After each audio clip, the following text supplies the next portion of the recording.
आज ही Doubtnut app download करें। Doubtnut पर होगा अब आपके सभी मैथ्स, केमिस्ट्री, फिजिक्स और बायोलॉजी डाउट्स का सफाया। बस अपने क्वेश्चन की फोटो खींचो, उसे क्रॉप करो और तुरंत वीडियो सोल्यूशन पाओ। Download now. देखिए यहाँ पर क्वेश्चन हमसे क्या पूछा जा रहा है, किसी सम आयतनिक प्रक्रम से क्या तात्पर्य है। तो देखिए इस शब्द में ही उसका अर्थ छिपा होता है बच्चों, ठीक है। तो शब्द को अगर आप ध्यान से देखें तो ये दो शब्द उसमें मिलकर सम आयतनिक है ना, सम सम धन आयतन, ये दो वर्ड इसमें छिपे हुए हैं, ठीक है। तो ये मिलके क्या बन रहे हैं, सम आयतनिक बन रहा है, ठीक है।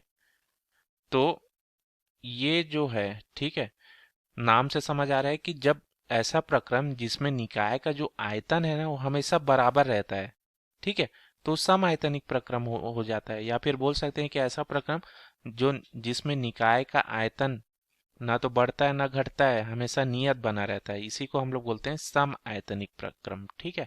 तो मैं इसको यहाँ पर लिख देता, देखिए इसी को मैंने यहाँ लिख दिया है कि यदि किसी उष्मागतिक निकाय का आयतन प्रक्रम के दौरान नियत बना रहता है तो यह सम आयतनिक प्रक्रम कहलाता है। तो देखिए उष्मागतिक निकाय, देखिए यहाँ पर उष्मागतिक निकाय किसको बोलते हैं कि वह वस्तु या स्थान जहाँ पर कोई उष्मागतिकी प्रक्रम हो रही है और उस पर हम किसी प्रॉब्लम को सॉल्व करने के लिए कंसंट्रेट कर रहे हैं, ठीक है, केंद्रित कर रहे हैं अपने ध्यान को, तो वो एक ऊष्मागतिक निकाय कहलाएगा, ठीक है। तो अगर कहीं पर ऊष्मागतिकी प्रक्रम हो रही है ना, तो उसमें अगर आयतन का मान नियत बना रहता है, ठीक है, प्रारंभिक अवस्था में जितना आयतन आयतन रहता है उतना ही अंतिम अवस्था में भी रहता है, तो इसी को हम लोग बोलते हैं समआयतनिक प्रक्रम। सांकेतिक रूप में लिखें तो डेल्टा वी बराबर जीरो, ये क्या बता रहा है, डेल्टा वी आयतन में परिवर्तन, ये जीरो होगा, ठीक है। या फिर बोल सकते हैं v बराबर नियत, आयतन का मान नियत रहेगा। तो ये हमारे प्रश्न का उत्तर है। क्लास 6 से 12 से लेके नीट, IIT, जेईई मेंस और एडवांस के लेवल तक 10 मिलियन से ज्यादा स्टूडेंट्स का भरोसा।